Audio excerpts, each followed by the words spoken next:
जय माँ पीताम्बरा, जय श्री महाकाल। भक्तजनों, आज आप माँ भगवती श्री ब्रह्मास्त्र विद्या के दर्शन कर पा रहे हैं सिवनी मध्य प्रदेश से। भक्तजनों, अब तक की पिछली वीडियो में आपने यह दिव्य ज्ञान प्राप्त किए हैं कि श्री ब्रह्मास्त्र विद्या माँ बगलामुखी देवी की साधना और महाविद्याओं की उपासना करने का दिव्य पूजन अर्चन विधि। भक्तजनों, आपने पिछली 7वीं वीडियो तक माँ भगवती के दिव्य पूजन अर्चन अनुष्ठान और जाप, माला जाप और दशांश हवन के विषय में दिव्य जानकारियां प्राप्त किए हैं। अब आपको आगे की जानकारी प्राप्त होगी कि भक्तजनों, कुछ भक्त ऐसे भी हैं कि माँ भगवती ब्रह्मास्त्र विद्या की आराधना कर रहे हैं और वे कम समय में ही श्री ब्रह्मास्त्र विद्या की आराधना करके अपने जीवन के सर्व मनोरथों को पूर्ण कर पाए हैं और कर रहे हैं। और कुछ भक्त ऐसे भी हैं कि लंबे समय से माँ भगवती की आराधना कर रहे हैं, किंतु वे जहाँ के वही हैं। भक्तजनों, इसका मूल कारण क्या है, आज हम इसी विषय पर चर्चा करेंगे। कृपया ध्यान पूर्वक आप इस दिव्य विषय को सुने, समझें और फिर मनन करें और चिंतन करें और फिर अपनी त्रुटियों को सुधारते हुए फिर से अपने यह दिव्य आराधना को अपने जीवन में उतारें और संपूर्ण सुख और सौभाग्य को प्राप्त करें। भक्तजनों, कुछ भक्तों ने कम समय में ही माँ भगवती ब्रह्मास्त्र विद्या की आराधना करके और अपने जीवन के दुख को सुख में और सौभाग्य में परिवर्तन कर लिया। इसका मूल कारण ये भी है कि उस भक्त के कई जन्म जन्मांतर के पुण्यों का उदय काल आया हुआ था और इस जन्म में भी वो श्री ब्रह्मास्त्र विद्या की आराधना करने के लिए सद्गुरु देव जी के श्री चरणों में समर्पित होकर के संतों का सानिध्य प्राप्त करके माँ भगवती श्री ब्रह्मास्त्र विद्या के दिव्य साधकों का संग प्राप्त करके और अपनी इस आराधना को प्रारंभ करके और अपने इस घोर तप में वह शीघ्रता पूर्वक सफल हो पाया और यह संसार को दिख भी रहा है। और भक्तजनों, कुछ भक्तों की लंबे समय से चल रही आराधना के बाद भी वे पूर्ण सफलता को प्राप्त नहीं कर पा रहे हैं। इसका कारण ये भी है कि उनके पूर्व जन्म के कर्मों का प्रभाव भी है और इस जन्म में वे अज्ञान रूपी अंधकार में डूब करके और पुस्तकीय ज्ञान से ज्ञान अर्जन करके, पुस्तक पढ़ के ज्ञान अर्जन करके ज्ञानी तो बन गए हैं, किंतु भक्त नहीं बन पाए हैं। और भगवान ज्ञानियों के सानिध्य में होते तो हैं, लेकिन काफी दूर रहते हैं और भक्त के हृदय में ही करीब में निवास करते हैं। और अपने भक्त के, भगवती के अनन्य भक्त जो होते हैं, माता रानी उनके हृदय में ही निवास करने लगती हैं। भक्तजनों, आप निराश ना होवें कि आपकी साधना में आपको सफलता क्यों प्राप्त नहीं हो रही है। आप पुस्तकीय ज्ञान अर्जन करके, वीडियो चैनल के माध्यम से ज्ञान अर्जन करके और माता रानी की आराधना प्रारंभ करेंगे तो आपको सफलता तो मिलेगी, ऐसा नहीं है कि नहीं मिलेगी, लेकिन उसके लिए बहुत लंबा समय लग जाता है, क्योंकि आपको मनवांछित फल प्राप्ति हेतु काफी लंबे समय तक तपना होता है।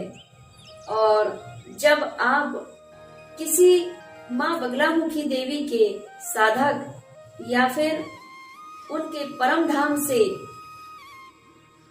जब तक नहीं जुड़ेंगे तब तक आपकी साधना में शीघ्रता पूर्वक सफलता प्राप्त करने में विलंब होता है।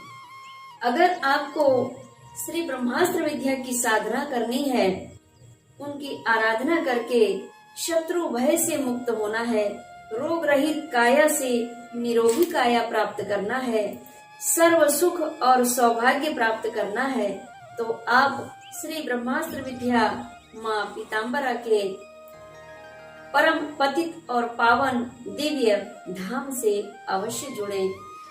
चाहे वो धाम नलखेड़ा हो, या फिर हिमाचल प्रदेश कांगड़ा में हो, या फिर दतिया में हो, या फिर जिला शिवनी मध्य प्रदेश में हो।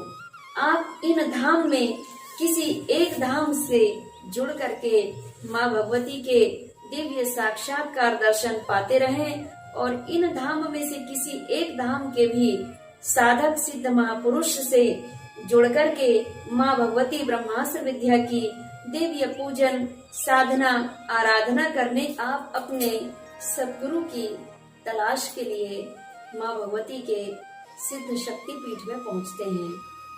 और आपको यह विशेष ध्यान रखना है कि माँ भगवती के इन पीठों में से किसी एक पीठ में भी आप गए हैं, वहां आपको सद्गुरु की तलाश किस प्रकार करना है।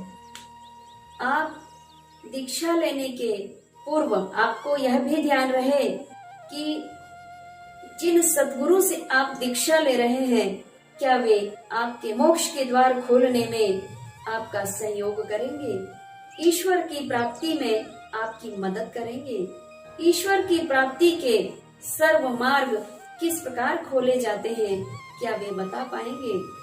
आपके प्रश्न करने से पहले आप जिन्हें सद्गुरु रूप में चुनना चाहते हैं, उनके श्री मुखार बिंद से वो शब्द निकलेंगे कि आपने उनसे कुछ भी नहीं कहा, और आपके कहे बिना ही वे आपके जीवन की सारी व्यथा को आपसे कह करके और आपको सुना करके और प्रैक्टिकल ज्ञान दे करके और आपके जीवन के दुखों से आपको मुक्त कर पाएंगे।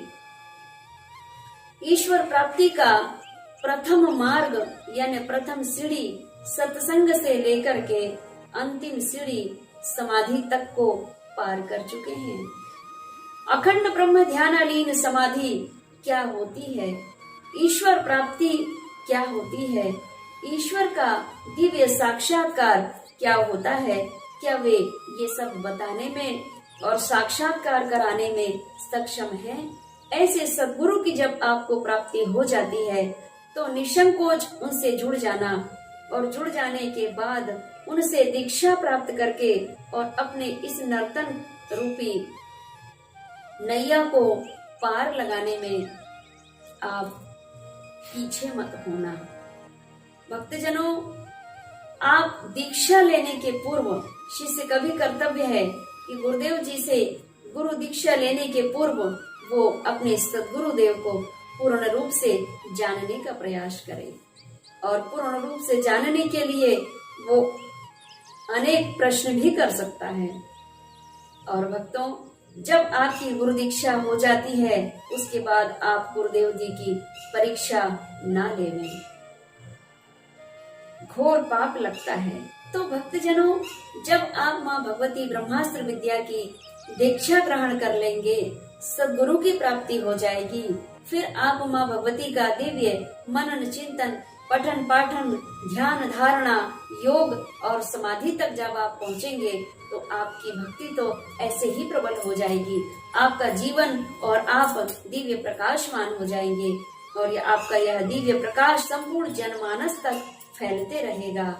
और इस परम तत्व पार ब्रह्म परमेश्वर का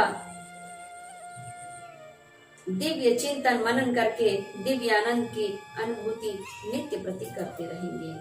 तो यह है माँ भगवती श्री ब्रह्मास्त्र विद्या की दिव्य साधना का फल। और जब सद्गुरु की शरण में आप चले जाते हैं तो निश्चित ही आपकी साधना सफल होगी। तो भक्तजनों, इस प्रकार जब सद्गुरु कृपा से आपको माँ भगवती का दिव्य ज्ञान, दिव्य पूजन अर्चन की विधि, अनुष्ठान की विधि और अनुष्ठान में अगर त्रुटियां हो गई है तो उन्हें किस प्रकार सुधारना है, उन त्रुटियों का सुधार करते हुए आप जब माँ भगवती की आराधना करेंगे तो निश्चित ही आपको पूर्ण फल की प्राप्ति होगी।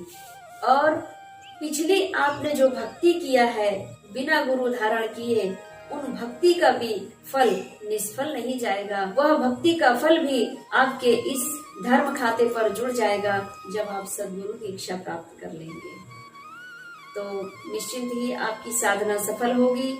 माँ भगवती की दिव्य आराधना उन्हीं सद्गुरु के बताए हुए मार्ग पर चलकर करते हैं, ऋषि परंपरा से करते हैं, गुरुकुल परंपरा से आप माँ भगवती की आराधना करते हैं, तो निश्चित ही आपके पूर्व जन्म के कर्मों, आपके पूर्व जन्म के दुष्कर्मों के प्रभाव से अगर आपकी साधना सफल नहीं हो रही थी तो वे सर्व दुष्प्रभाव नष्ट होकर के और आपको तत्काल ही मनवांछित फल की प्राप्ति करा देती है माता रानी। इतना सामर्थ्य है माँ भगवती में कि अपने भक्त के कई कई जन्मों के पाप ताप को भी नष्ट करके तत्काल ही सुख और सौभाग्य में अपने भक्त का, अपने पुत्र का जीवन परिवर्तित कर देती हैं।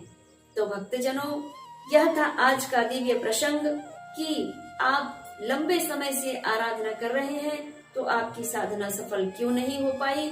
इसका मूल कारण आपने यह 8वीं वीडियो यानी 8वें भाग में जान पाया। अगर इस वीडियो में आपको हमारी यह दिव्य ज्ञान चर्चा अच्छी लगी हो तो आप कमेंट्स बॉक्स में जय माता की लिख करके अवश्य भेजें, और मन में जो भी संशय हो तो आप कमेंट्स बॉक्स में लिख करके भेज सकते हैं। आपकी शंका का पूर्ण समाधान किया जाएगा। जय मां पीताम्बरा, जय श्री महाकाल।